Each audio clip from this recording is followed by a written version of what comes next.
Dr. Selwyn M. Vickers is Senior Vice President of Medicine and Dean of the University of Alabama School of Medicine, one of the 10 largest public academic medical centers and the third largest public hospital in the United States. He is an internationally recognized expert pancreatic cancer surgeon, pancreatic cancer researcher, and pioneer in health disparities research. Dr. Vickers is also a member of the country's most prestigious medical organization, the National Academy of Medicine and the Johns Hopkins Society of Scholars. He has served on the Johns Hopkins School of Medicine Board of Trustees, as well as the Johns Hopkins University Board of Trustees. In addition, he has served as president of the Society for Surgery of the Alimentary Tract and the Southern Surgical Association, and is president-elect of the American Surgical Association, the country's oldest and most prestigious surgical society. As Dean of the University of Alabama School of Medicine since October 2013, Dr. Vickers leads the medical school's main campus in Birmingham, as well as the regional campuses in Montgomery, Huntsville, and Tuscaloosa. He serves as chair of UAB Medicine's Joint Operating Leadership Committee, as well as the University of Alabama Health Services Foundation Board. Dr. Vickers' entire academic and professional training occurred over 16 years at Johns Hopkins University, where he earned his baccalaureate and medical degrees and completed surgical training there, including a chief residency and surgical oncology fellowship. In 1994, he joined the UAB faculty as an assistant professor in the Department of Surgery. In 2006, Dr. Vickers left UAB to become the J. Phillips Professor and Chair of the Department of Surgery at the University of Minnesota Medical School, one of the oldest and most storied departments of surgery in the country, where he served as its fourth chair in 115-year history until his return to UAB in 2013. While at Minnesota, Dr. Vickers and Dr. Saluja's lab was instrumental in the development of an injectable cancer drug, Minolide, which is licensed and has entered phase 2 trials for the treatment of pancreatic and GI cancer testing in September 2019. Dr. Vickers continues to see patients and conduct research. His major research interests include gene therapy as an application in the treatment of pancreobiliary tumors, the role of growth factors and receptors in the oncogenesis of pancreatic cancer and in the surgical treatment of pancreatability tumors, and the role of death receptors in the treatment of pancreatic cancer.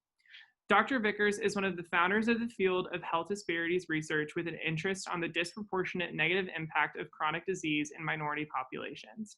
He was also privileged to serve on the inaugural council of the NIH's National Institute of Minority Health and Health Disparities. Finally, Dr. Vickers was born in Demopolis, Alabama, and grew up in Tuscaloosa and Huntsville. He and his wife, Janice Vickers, who also is from Alabama, have been married since 1988. They have 4 children: Lauren, Adrian, Lydia, and Benjamin.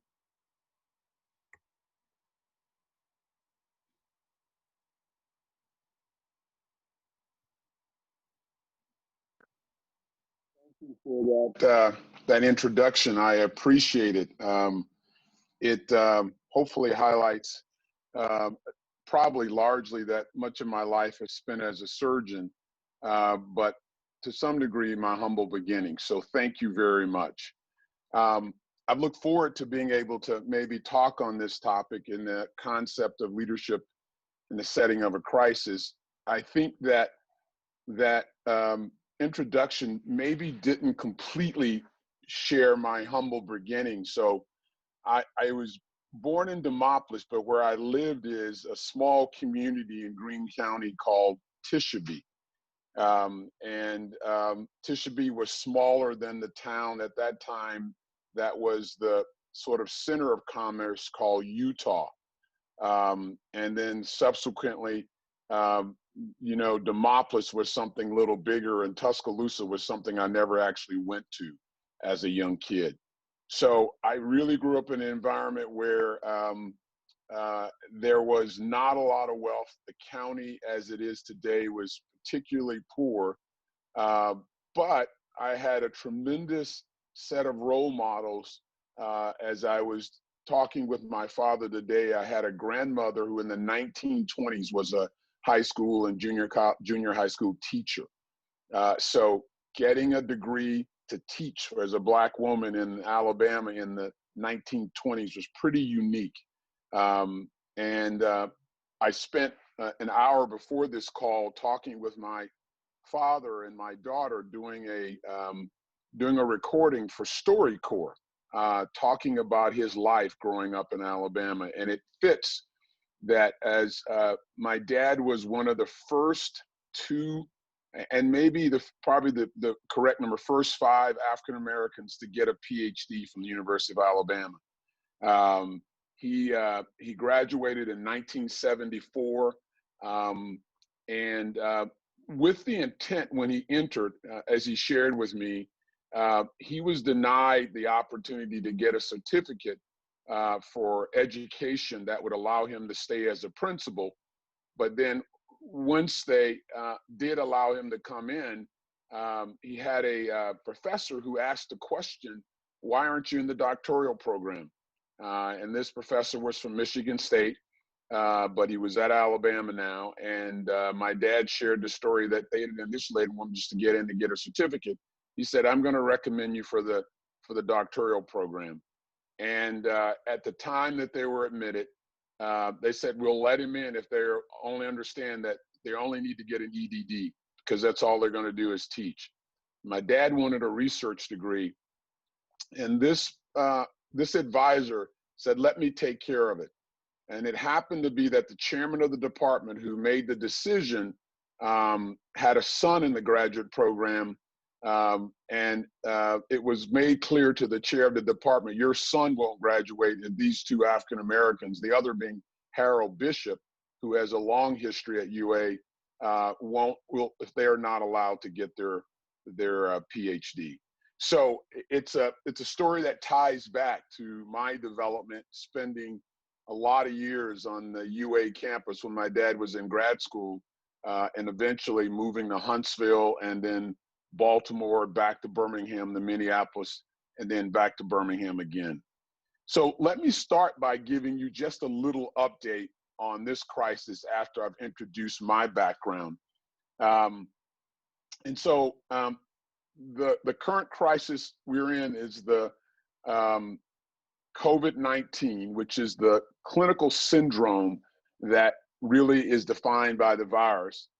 The virus is a coronavirus, and it's a coronavirus, and it's the SARS-2 coronavirus, so SARS-CoV-2. And it is in a family of viruses that we typically get infected with over the winter that creates what we call the flu. This virus is truly new, and it is not the same as the coronaviruses we regularly get infected with, but it is a novel virus to the human body. So we haven't seen it in our bodies before. Most of the data would say that the virus is routinely cultured from the intestines of bats, particularly in China. And if you ever seen the Wuhan meat market before it was actually closed and redone, you would clearly have a set of live carcasses or carcasses in live animals sitting right next to each other. So you'd have a meat dealer butchering a goat or a chicken next to a cage of pangolins, which are Chinese anteaters, wombats, and bats all together. So you realize that it was only a matter of time for this virus transmission to actually get into the human food chain. But with that said, December 19th and 20th, about a 45 to 50-year-old gentleman was admitted to a Chinese hospital in Hubei province in the city of Wuhan. He had a pneumonia and high fevers, and after a week of culturing, they could not identify a source. They reported this to the World Health Organization, and the World Health Organization reviewed the case and declared this as a case of a viral pneumonia of unknown origin, which is just the beginning of any pandemic or epidemic. So you have an infection, and to our knowledge, we don't know what it is. Soon after, this gentleman in China began to get cultured with other citizens coming in. And eventually, by the end of January, early February, the virus was identified as a coronavirus. In January 21, a man who was visiting his family in Wuhan flew back to Seattle. He too had a fever.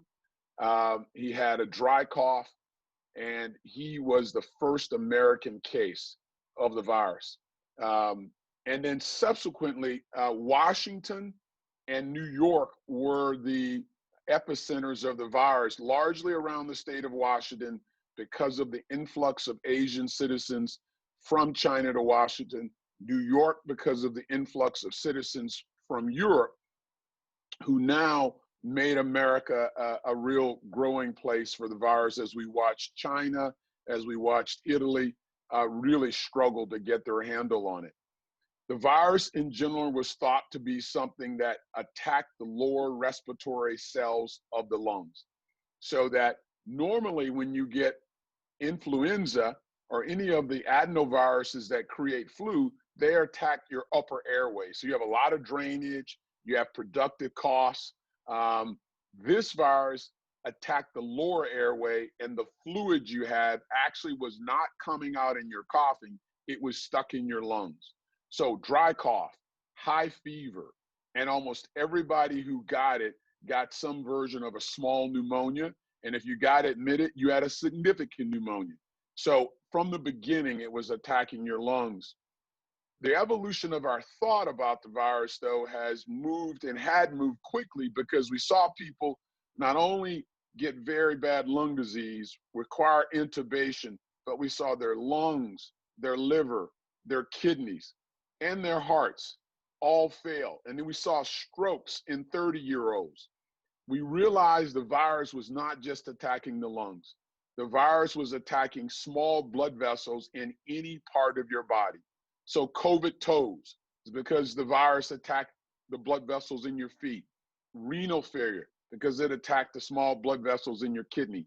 Myocarditis, because it attacked the small blood vessels in your heart. Strokes, because it caused clotting by attacking the small blood vessels in your brain. And eventually massive damage to your lung, because it also required attacking your lungs. The final thing I'll say about the virus is that the virus has uncovered some of America's most challenging weaknesses. It's taken our greatest strengths and made them our weaknesses as well. America is a country of ingenuity, independent spirit, personal achievement, and adventuresome attitude.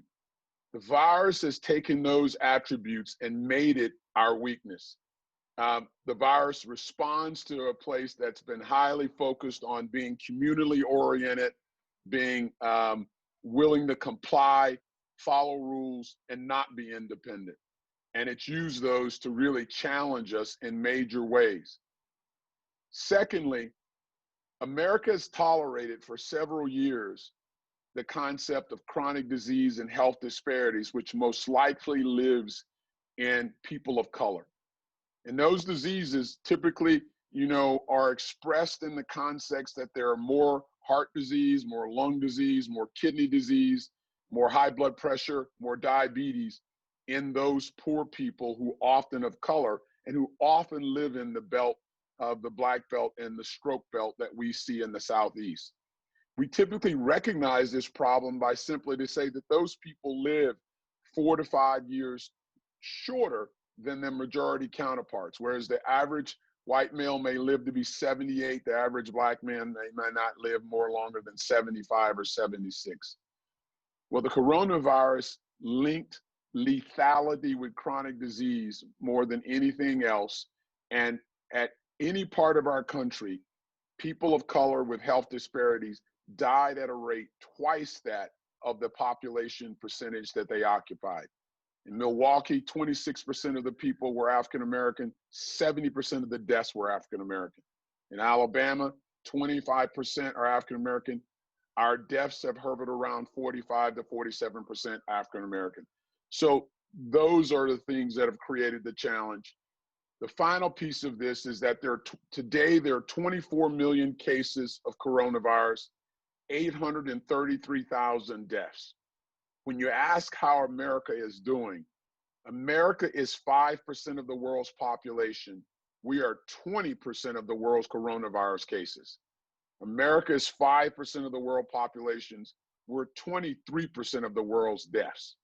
So by any comparison, we're not doing our best. And we still have a long ways to go. So with that said, we're clearly in a major crisis. And I would say to you, there are a few set of principles that I think are really fundamental to leading in a crisis, as well as being able to guide and come out at the other side in a significant way to impact the world you're in and to make a difference. I think one of the things that I'll tell you as I talk, and you heard this a little bit in my world about leadership, is that there are several principles of leadership for me in life that I've learned as a surgeon. Some of them are regarding just hard work, that in my training, before a lot of rules were put in place, I did not begin making significant money. I reminded my family and my wife when we married, I qualified for a Section 8 house. And I had to have the house to be partially paid for by the city of Baltimore. So resources weren't high on my capacity at that time. And so when my wife married a doctor, she was, first of all, poor, and I worked on average 120 hours a week. So she was often lonely. So the one good thing is we had a good dog in the house that would protect and let them know when there was trouble or when I was coming home. But the lessons I learned about hard work are paramount, and they're critical. The second thing as a leader, education is the great equalizer. No matter where you begin, the lessons I learned as a surgeon is that there is always room, as I told my kids, there's always room at the top. And what do I mean by that? Typically in most classes, the middle is pretty crowded. There are a lot of people sitting in the middle. And sometimes there are some of the most wealthiest people who may be at the bottom. But in general, if you choose to be the best at what you do, somebody will find a seat for you at the top. The field may be crowded, but the reality is if you're good at what you do, somebody will find a space for you to do it. And so as in my scenario, I was one of the first 3 African Americans to finish in training from Johns Hopkins surgery program. 2 of the African Americans who finished in the first 3 were from Alabama. The first was a guy named Levi Watkins from Montgomery. And the second was a young guy named John Porter from North Carolina, where he went to school, but originally New York. And the third was me from Huntsville. And for us, it was clear that we may not have been perceived as the best when we came in, but we were not going to have the mistake of that happen when we left. And so the story not written in my bio is that I was offered a job at Johns Hopkins. I kept it for 48 hours and decided that after 2 days I would come to UAB. Just needed a time of change after being there 16 years. But I learned principles fundamentally that no real success occurs without building teams. And no real opportunity to have that sex is executed if there is really not preparation. And thirdly, even with teams and even with preparation, you have to practice to execute. To do something well, you have to do it well over and over again to make sure you get the outcomes. And then the final piece I'll have to tell you, learning as a surgeon, no matter how well you did something, the biggest determinant of how people perceived of what you did is how you treated them. You could have done a phenomenal operation, but if they didn't have a sense that you cared for them, they could care less about what you did.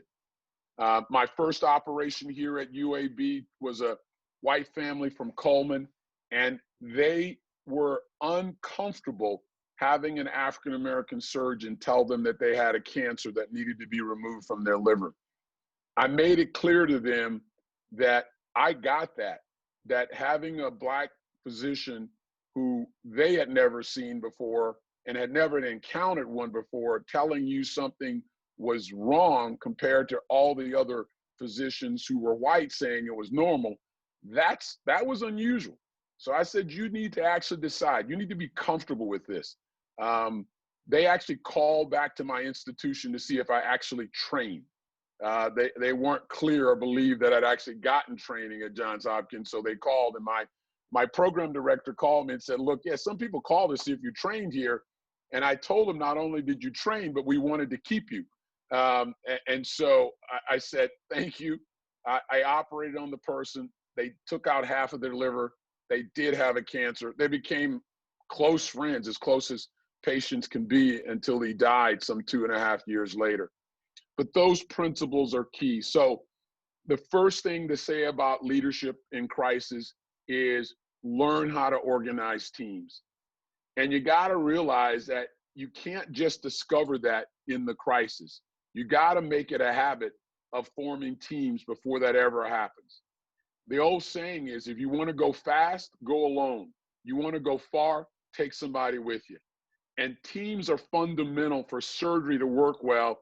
And they're fundamental for me in my belief of how to actually accomplish and execute in a crisis. Secondly, in a crisis, you have to manage your emotions. You have to manage your emotions. You have to deal with the loss and gain as it affects you and those who are close to you, around you.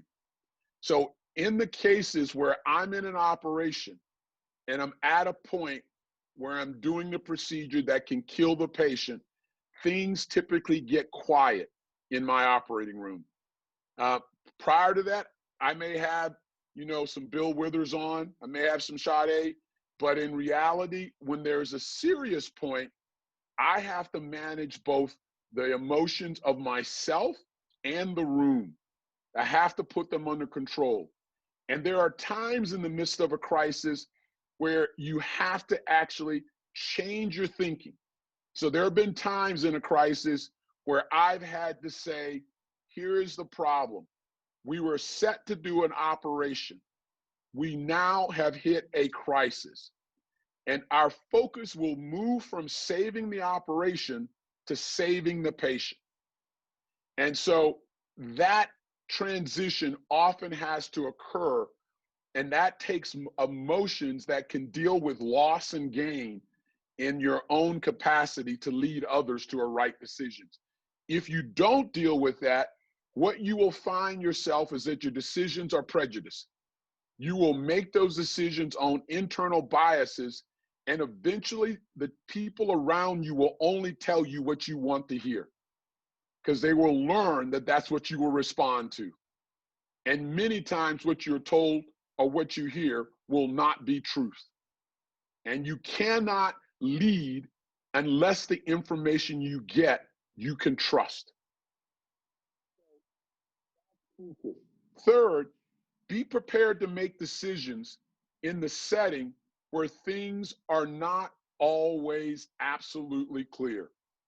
And one of the things that's fundamental to leading in a crisis is that you cannot often be force others and believe that every decision you make will have all the clear evidence and data to do so.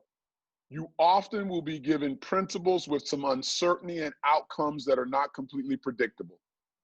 And yet, the worst thing you can do is to be a person who's indecisive, because that's a decision in its own right that often creates havoc and tragedy. So in the scenarios where you have to make a decision and it's in the midst of uncertainty, you clearly have to still assess the situation. You have to understand. And one of the things that you have to do in a crisis, when something is wrong and you have to a situation, the human tendency is to assess blame before you assess the situation. So good leaders don't walk in and then the first thing they do is to actually blame. They first understand the situation in detail because there's two sides to every story. And there are some stories that are just simply complex, right? They're not simple. There is no simple or straightforward. It's not a binary choice. It is a very complex scenario. So wisdom means that you're assessing what's going on. And typically, people are easily duped into drawing conclusions on incomplete information. And in that incomplete information, they typically will assess blame before they assess the situation. So assess the situation, anticipate what might need to be done or what the outcomes might be. You can clearly model which of the outcomes are possible without complete predictability on which one may happen, but you can make your decision based on the risk and the damage and harm that can occur. And then at the end of the day, when you get the data, you got to act on it. Those clear principles are likewise demonstrated in a major operation. There are times in a procedure when you get to a point where you are at a pivot point, and it's an inflection point based on the fact, if you can pull this off, you're going to remove this person's cancer. If you can't pull it off, they will die on the operating room table. You have to then weigh a lot of things. I had one patient in a similar scenario, and the decision was, how do we pursue an area now that there's a small amount of bleeding, but it could lead to a massive amount of bleeding if we made any mistakes? The risk were the patient actually didn't have a cancer. They had a pre-malignant disease. And it was our standard of care to take this pre-malignant disease out. And so, although in this scenario, here's a 78-year-old man, maybe 80-year-old man, where I could potentially get this out with maybe a massive amount of bleeding that I could gradually save him, the risk were he didn't actually have a cancer yet. So why put his life at risk, even though I might be successful, when he didn't actually have the cancer? So we moved back and lived to fight another day. Lo and behold, with no major operation, the patient had a massive heart attack on the second postoperative day. We were able to recover him, put a stent in, but had I done the operation, he would have had a massive heart attack on the table and died. So those decision processes have to be weighed, and you have to act even in the scenario of imperfect data. I'll tell you finally in that concept that's really important as you look at principles of making decisions that are in midst of uncertainty. In crisis, you're going to have people who are going to suffer, either because they're going to lose their job, either because they're going to have lost loved ones, and either because you have made decisions that are hard that have actually created a hardships for someone else. And in this crisis, one of the more difficult things is that almost in every case in American medicine, when you have a loved one who is dying, they will not die alone if you are there. And you will be by their bedside, you and all the other loved ones who you might think they would value being around. But in the midst of this pandemic, everybody who dies in a hospital dies alone. So that means in America, there's well over 140,000 people who died alone. And the only portion of a family they have is a nurse or a caregiver. Those people, those families need immense empathy. They need to have someone care and understand. And the caregivers are stressed and stretched more than ever because they're there giving that last face time to that loved one whose blood pressure is barely 50 and they're dying.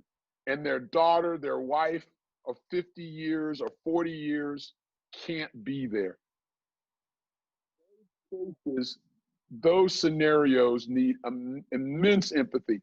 So in the midst of being a leader, in the midst of making tough decisions, in the midst of acting in uncertainty, you can't gain the privilege, the perch, and the opportunity without taking time to demonstrate compassion and care for those who are hurt in the crisis.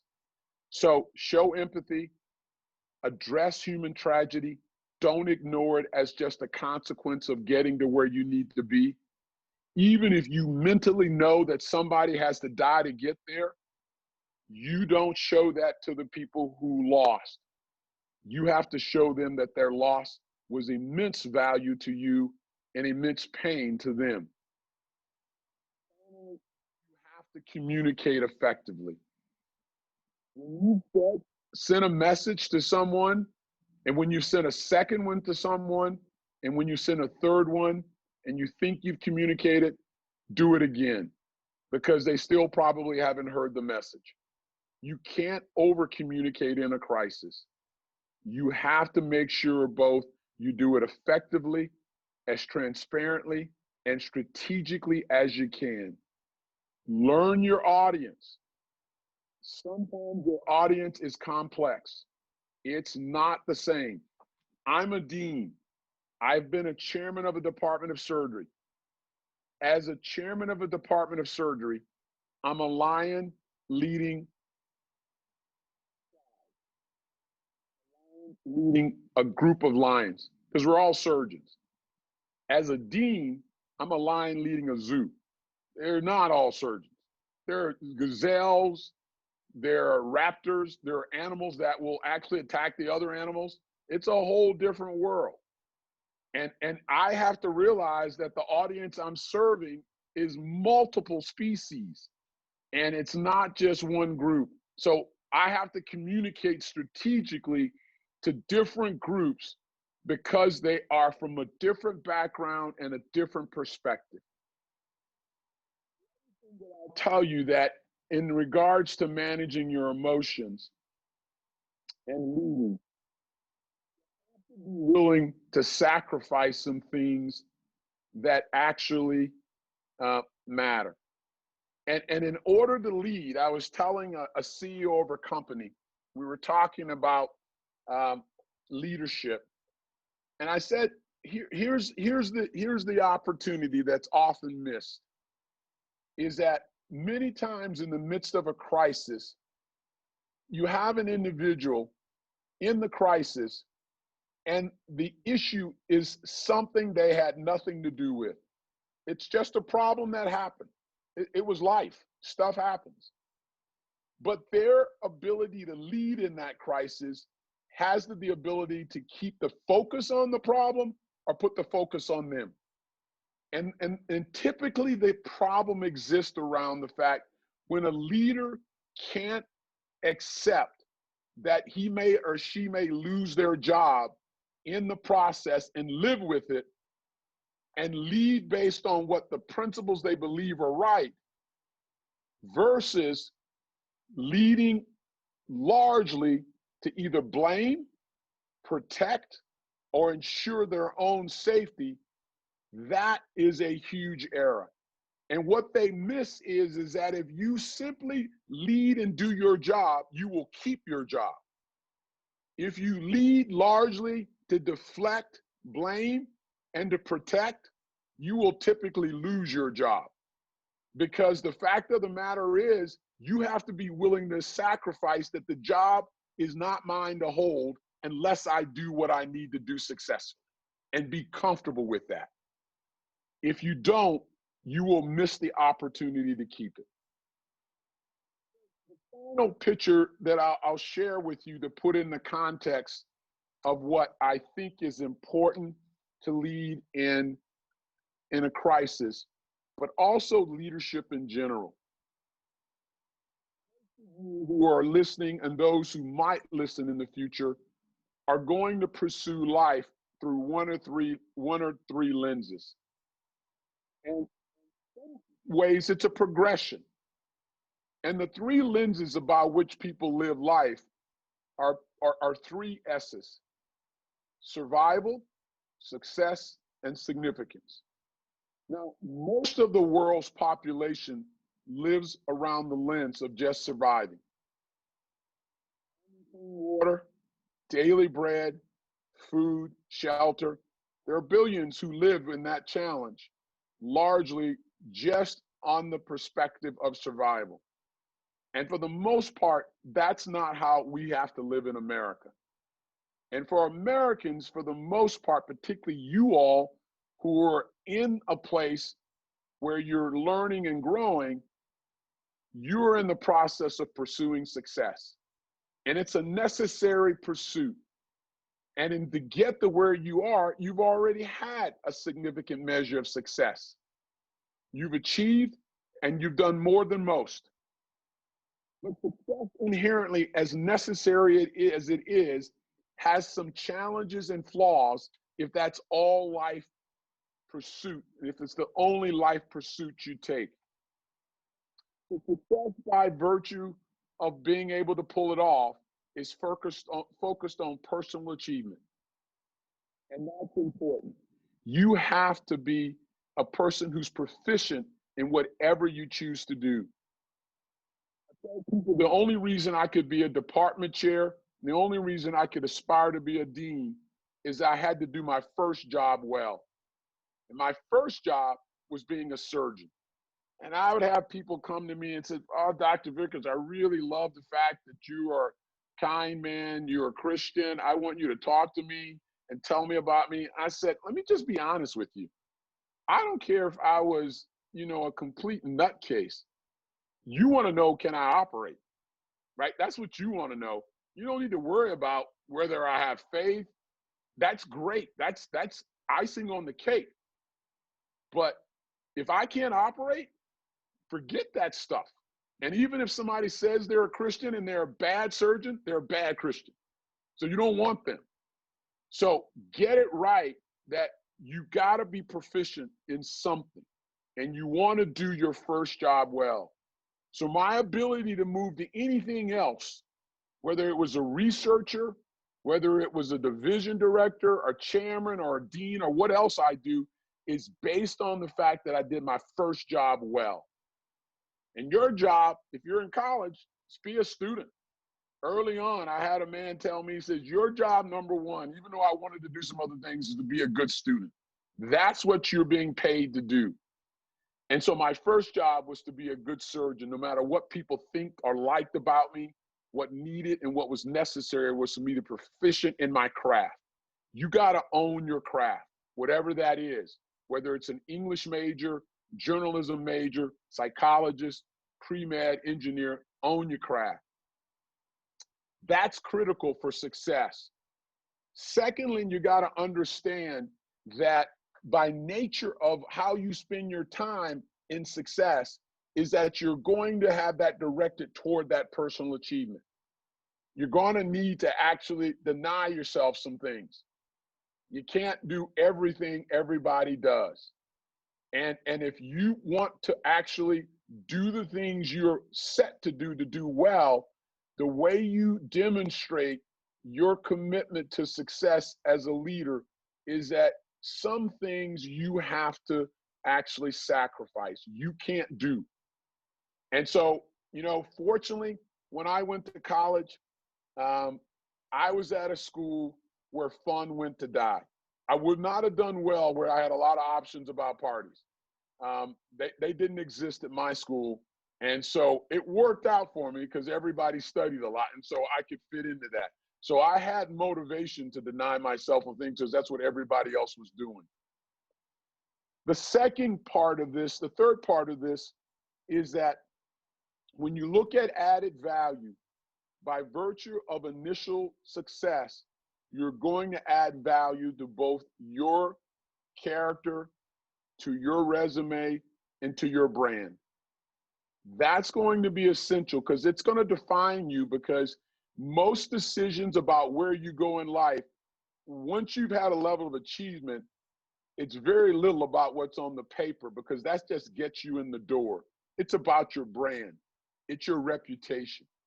And that brand is important at the end of the day to be successful, where people can say, I know you. I'm going to give you a shot. And they can be willing to put their reputation, their brand on the line because they know your brand. So the impact of that is important because you've now gone from the goal of personally achieving, you've gone from the desire that's necessarily to have your time directed versus focused elsewhere. You focused your added value on adding to your overall craft and honing it.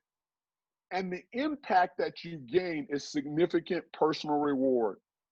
Either graduation, job, any of those things are fundamental. And that is really crucial for you to do what you need to do as a student and to achieve the things that people have invested and sought for you to do and you both desire. So you got to set the goals of personal achievement. You got to set the goals of understanding the first person you have to influence well in your time is yourself. The first person you got to manage is yourself. If you can't manage yourself, you ain't going to manage nobody else. You got to manage yourself. Know yourself. Self-scout. Know your weaknesses. Know if I go around that person, that's not going to be good. You know, if I go to this place, that's not going to be good. Manage yourself, not let others manage you. Understand that you're going to add value to your brand. And your reward will be that you will have created a brand that will now have the ability to launch a career. I will tell you though, inherently and as necessary of success as it is, it's insufficient to truly lead. It's not sufficient. What you want to do and what I would hope you would do, although success is required, it's a part of a journey to be significant. And significant requires success, but it doesn't end with success. Success is focused on personal achievement. Significance is focused on others' achievement. Success is focused on personal, but yet limited influence. Significance is focused on unlimited influence because you're going to affect others. Fundamentally, to lead massive teams, people have to get the opinion that you're about more than yourself. The most common disqualifier for a brilliant, successful man or woman is that they've proven to everyone around them the only person they care about leading is themselves. You've seen them early at this stage. The only person they care about is getting that grade for themselves. They will lead an army of one. It's about making that transition that at some point, the success you achieve, you're going to make sure you transfer it to somebody else. Success will routinely leave an inheritance that can be expended pretty quickly. Significance leaves a legacy that transfers to generations because it leaves principles and people who have been influenced by your leadership beyond your own achievement. It tends to land and stay on papers and on CVs and resumes. Significance doesn't live there at all. It lives in the minds and thoughts and hearts of men and women you lead and that you influence and that you make a difference in. That can't be taken away, and it typically can't be written on a paper. So is very much focused on the concept of adding value by adding yourself to a team. And significance understands that leadership doesn't have to have a title. You don't have to be titled to lead. You can be the last one offered to the team, but start demonstrating principles of leadership that first begin with service to others that create significance. And people can walk in the room, they won't judge the leader by the title, They'll judge the leader by who people follow. And you can be the lowest in the totem pole. I remember having a patient who I went to see daily as a medical student. And she was in her late ages. She was in her early 90s, 94, 93. But as the medical student, I spent, the most time with her. I examined her every morning. I talked to her because I couldn't get the history without talking for a long time. And I couldn't do the exam without doing it very slow because it was still new to me. I was still learning.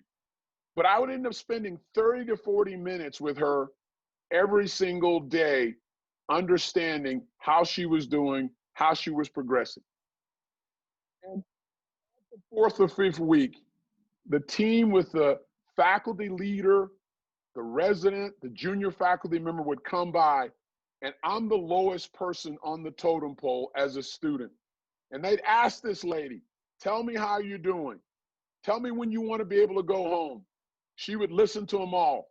And she said, you know what? I'm not going to make a decision until I hear from my doctor. And the guy would say, I am your doctor. And she would say, no, that's my doctor over there. She said, who are you talking about? The medical student? I said, yes, I don't care what you call him. He's my doctor. She said, I was the leader. I was the one she was willing to follow because I demonstrated to her that significance was me caring about her and spending that time to do so.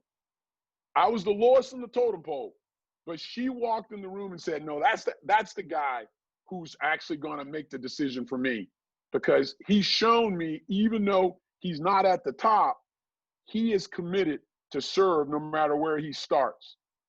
So you can lead from any position. You can lead from any post before you ever get a title. You don't have to have it.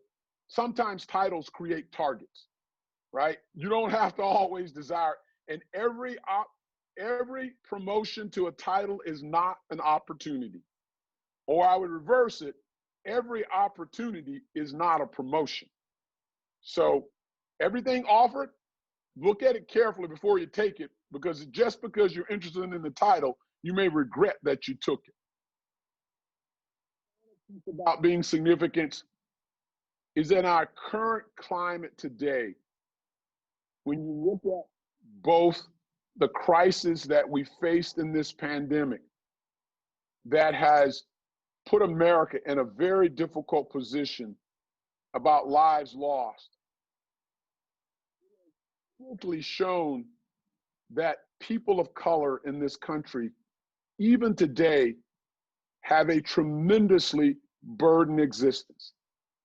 So those individuals who are dying of color, largely African Americans, at twice the rate of their percentage in the population, are dying not just by accident, but they're dying because of where they stand in America.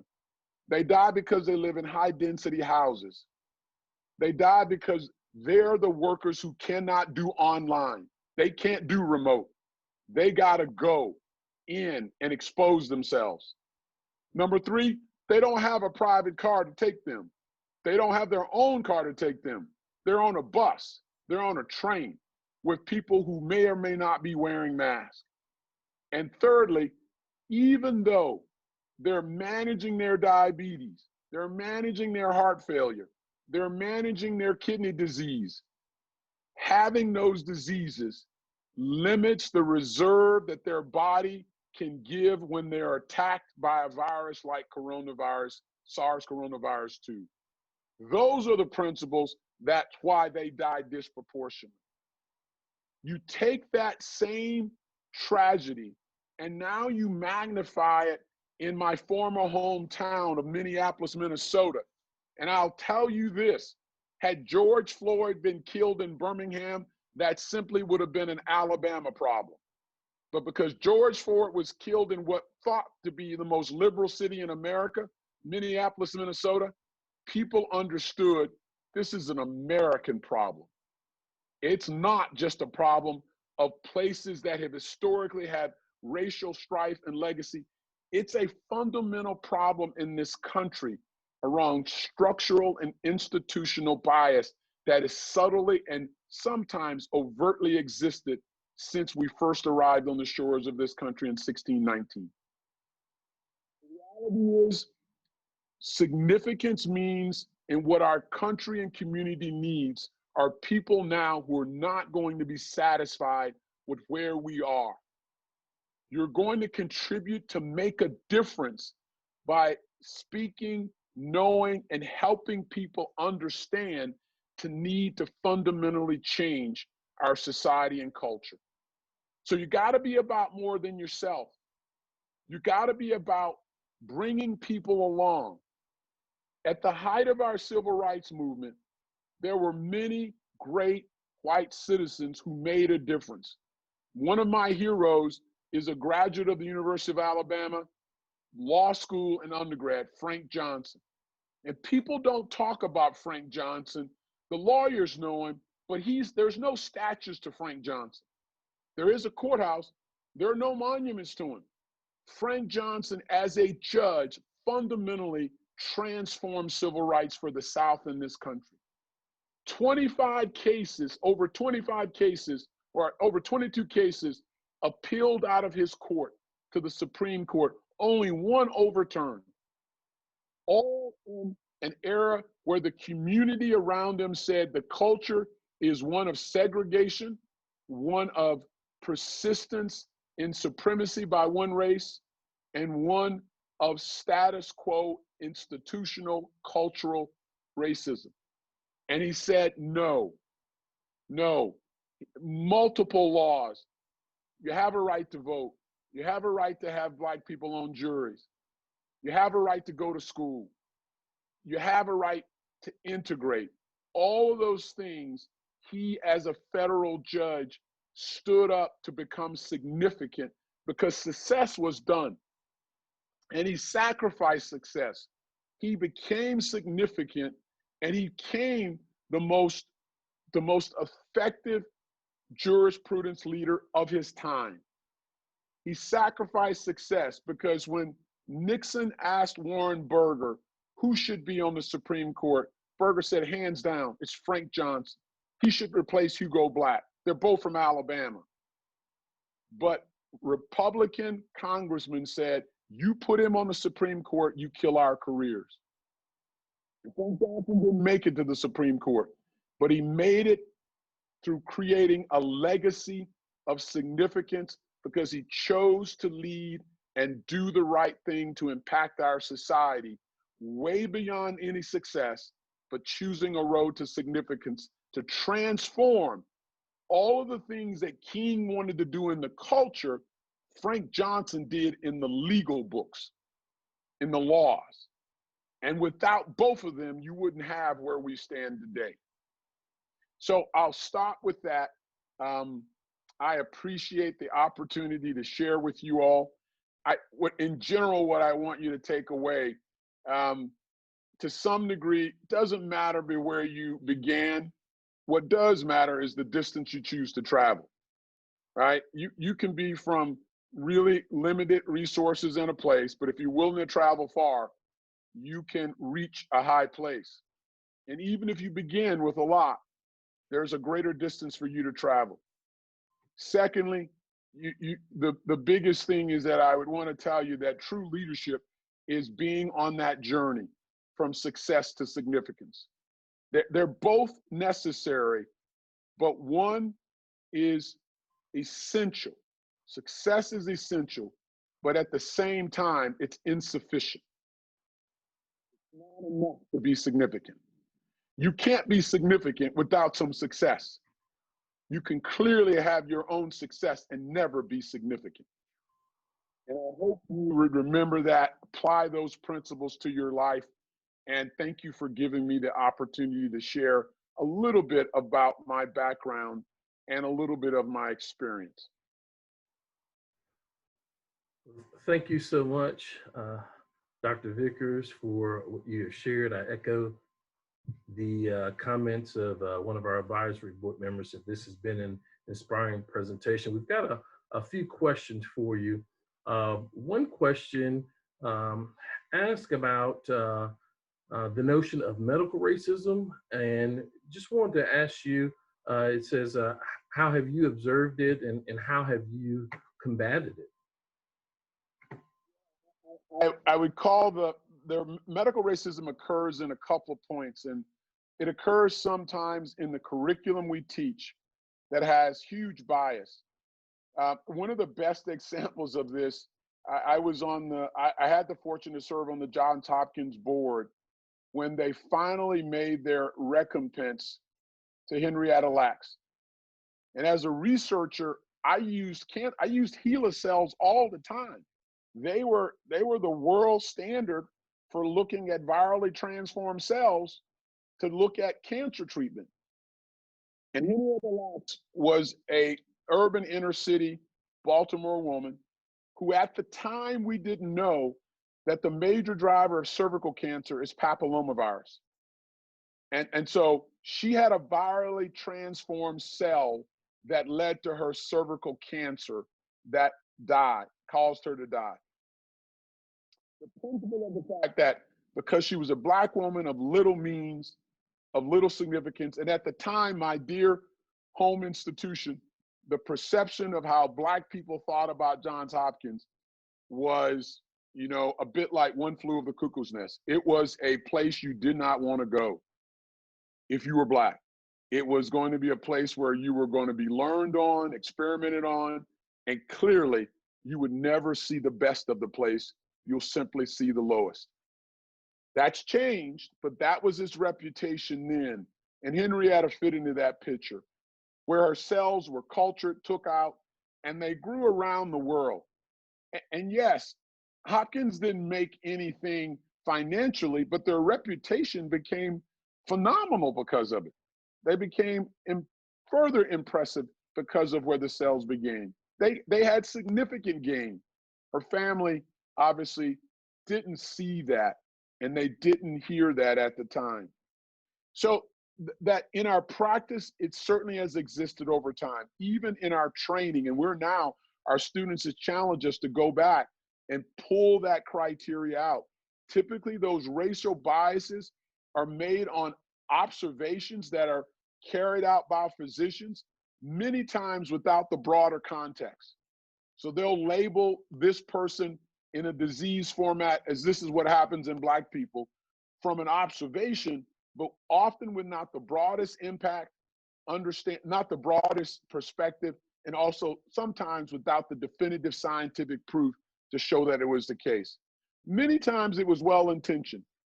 Well-intentioned in the fact that many people, when they made these observations, they were true to African Americans. So African Americans in renal failure, we're the only people in America who have salt-sensitive hypertension. White people don't tend to get high blood pressure from eating too much salt. They can eat all the pork they want, but we get hypertension. Well, that's an observation. It's true, but obviously the racial bias is that Black folks just have this problem. The genetic reason is that there's a gene called APOL1. There's a gene that actually we lost, but had in Africa that actually was present, and we have, I say, but it was present largely to protect from infection of malaria, right? And the gene also had a unique capacity for the kidney to concentrate salt. Guess who survived on the slave ships? The people who could concentrate salt with a little water, they're the ones who survived. And so you get a population of slaves who've been selected by virtue of the environment for who had the ability to concentrate and live on the lowest amount of water, and they're truly salt sensitive. That then makes up a big population of our country. Now, it's often perceived and started at a racist wear, but the reality is there's a scientific principle behind it. We have to clean that up and not just label it by color.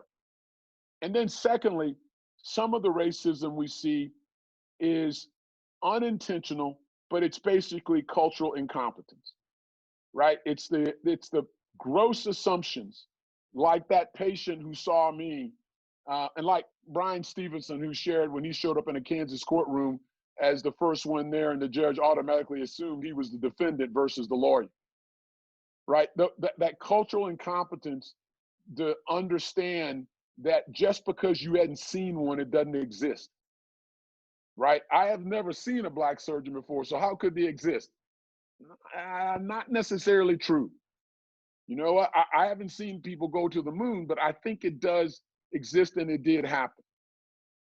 So we're working hard to actually clean up, make sure our physicians are culturally competent, that we deal with unconscious bias by everybody being required to have training in unconscious bias. The final thing that one of my colleagues shared that I'll tell you about leadership at every level, whether you're leading a society or a club, people tend to do what you inspect, not what you expect. We document the levels of diversity in our departments and leaders. We measure it. And when you measure stuff, people are more likely to do it versus just to tell them, I'd like for you to do it. Thank you so much. We've got another question here from Philip. What do you feel has been the greatest success and or failure of the American healthcare system in dealing with the pandemic?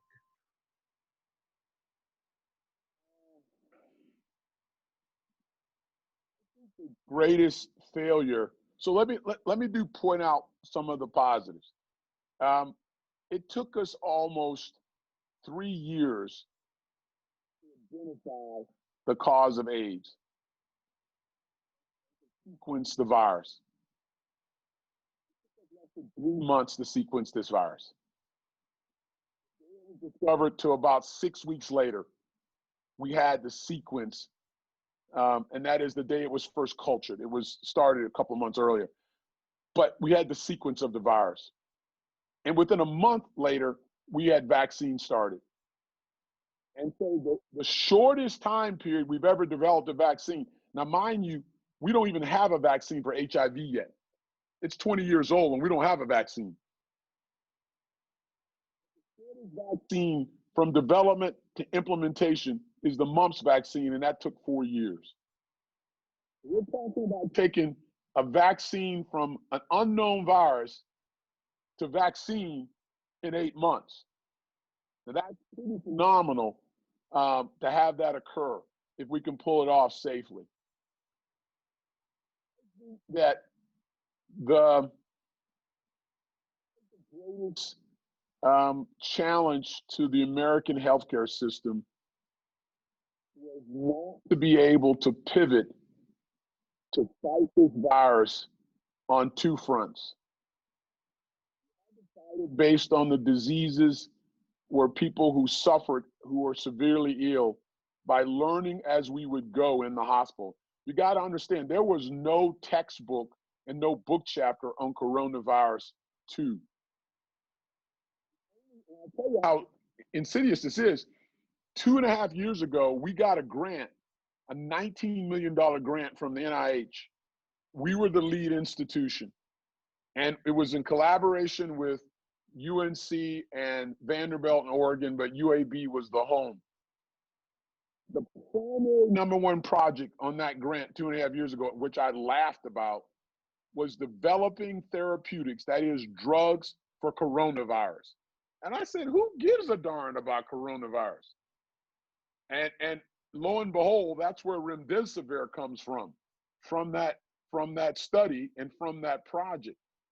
So I would say we fought it, and we're still fighting it on the treatment of episodic episodes of care and severe injury that occur in patients.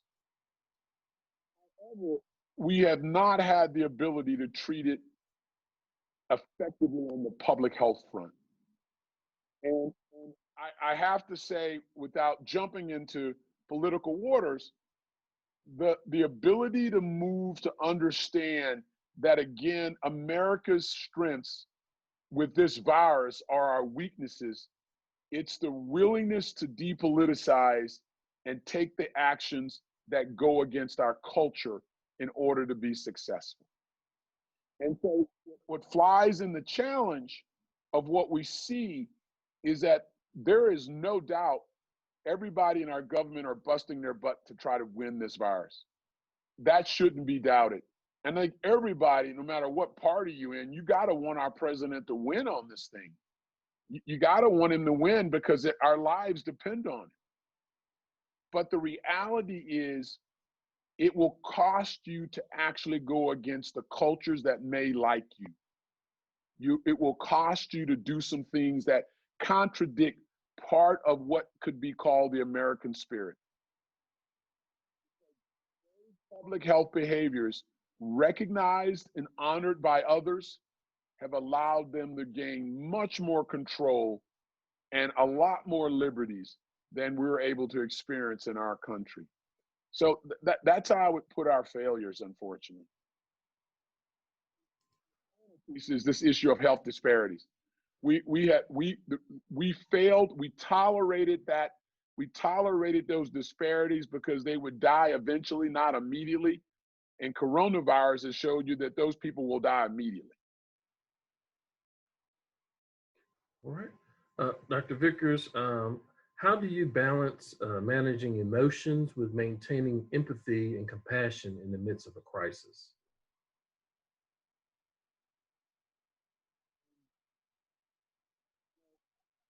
I think that to some degree, it has to be learned. And if it doesn't occur naturally, I think one of the things that you do learn to understand is that leadership has two components. There's no doubt, and my dad wrote his thesis when he got his PhD in Alabama. The title was called A Typology of Black Leadership. And what he concluded is that there was a significant segment of leadership that was inherited. That you've seen some so-called natural leaders, and they were, and they not always use that natural leadership for good, but you couldn't deny that they had a natural ability to lead people. And many times it was for evil, and sometimes and many times for good. But you've also seen leaders who don't possess charismatic traits, but they are yet phenomenal leaders. Winston Churchill was not charismatic at all. He was boring. Were, but they were not good leaders. But he was a phenomenal leader because he learned the aspects of leadership that were necessary for him to do the job. One of the greatest values of a leader that I continually learn each day is to grow into the role of what your world needs you to be. Grow into the role. Do the things, not for the hard things that may not come naturally. You do them because that's what your people need you to be in that scenario. And so when it comes to showing empathy, it's a situation for some that may not come natural, but you grow and do the thing that you know is necessary for you to serve and be significant to the people you lead. Transition in your thinking, in your mind, moves beyond what you might naturally react to do. It moves beyond what you may be comfortable with. It moves beyond what you've been taught to dislike and to like. Your beliefs and the things you might care about. When I first went to school, having, grown up in Alabama, obviously the only person of faith you meet goes to a church. But when I went to school and met somebody who goes to, who's a Sikh who goes to a temple, and a person who's a Muslim who goes to a mosque, a Jew who goes to a synagogue, and they have the same fervency about their faith as I had to relearn my thoughts about what I thought about them and how I express my feelings, whether it's empathy, care, or celebration. All right, thank you, sir. I have a question. It references the University of Arizona having some success controlling COVID-19 outbreaks with wastewater testing in university dorms. And I know that, university campuses are kind of highlighted now in the news recently. Has there been any discussion, this question asks about the University of Alabama, I guess the system, perhaps taking a similar type of approach? There has. We've talked about it with the system office. I would say that the wastewater approach is equivalent to our sentinel testing. It's a bit of a canary in the mine, and the virus can be shed through through feces and in wastewater, and can be picked up out of specific drainages from dorms.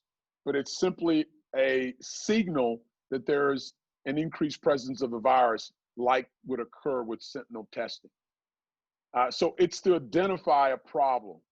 And so those aspects of doing it is you can use the wastewater method, you can use sentinel testing, you can use symptom checking to try to identify those individuals that actually have early signs of the virus, or communities that are having early signs of the virus on a college campus.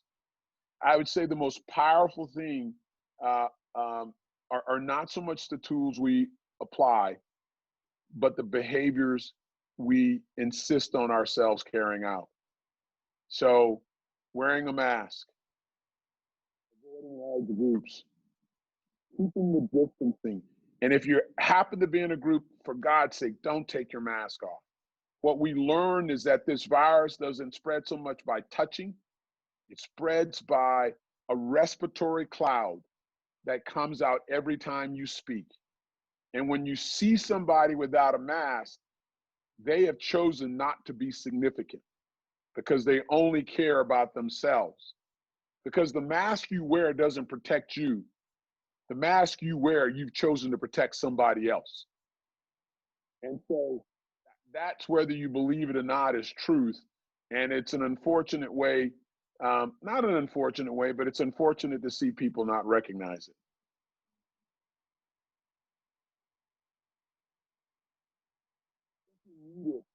Okay, yes, I think we have time for one final quick question. How do you and other medical professionals feel about some of the super doctors that we see in media, like House or The Good Doctor, that may be abrasive, but it's kind of excused based on their high performing abilities? Yeah. And so I think that those attributes are often most put towards surgeons. I would say that it is paramount, again, first of all, to hone your craft. Independent of your attitude and your abrasiveness, be good. Secondly, to really be the complete doctor, it again is learning how to both treat your team and your patients with compassion. Those attributes create phenomenal loyalty. Now, you can be abrasive and you can be difficult in your operating room, and you can be standoffish and trunculate with your patients. Just fine. I'll tell you a case which is far from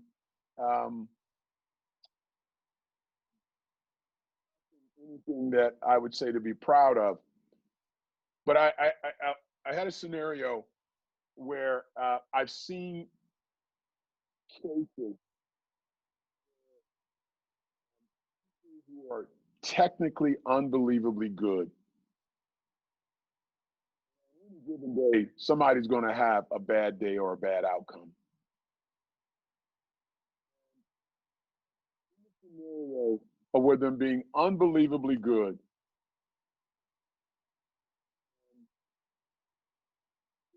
technically phenomenal, yet abrasive and a jerk, data also experience says they are going to get sued. physicians who have a grossly bad day. I don't mean just a bad day. It's something that is indefensible. Comes out and says, "Is he going to live, doc?" "Yeah, it's going to be tough, but he's going to live." "Well, are we okay then?" And if a lawyer were there, they would walk away with 7 figures. Because their patients love their doctor. And so what you don't see in those super doctors is that the attributes that they demonstrate are incomplete. Being brilliant is one part, but being compassionate and thoughtful is about being complete. The paradigm of choosing to be successful or significant. That person who decides, "I simply want to be bright and piss everybody off," is pursuing success. The person who chooses to modify, be brilliant, and also be thoughtful and truthful is they've decided to pursue significance. So they're not good models for what we would want our physicians to be. They're incomplete models. And there's data that shows that there is a dangerous pathway if you choose to continue that, because people at the end of the day remember that you cared for them as much as what you did for them. All right. Well, thank you so much, Dr. Vickers. We are so happy to have you speak to our community today as part of the Gloria and John L. Blackburn Academic Symposium. We appreciate you sharing your time with us and with our students and with our campus community. Thank you so much, sir. My pleasure. Thank you all. Have a good weekend.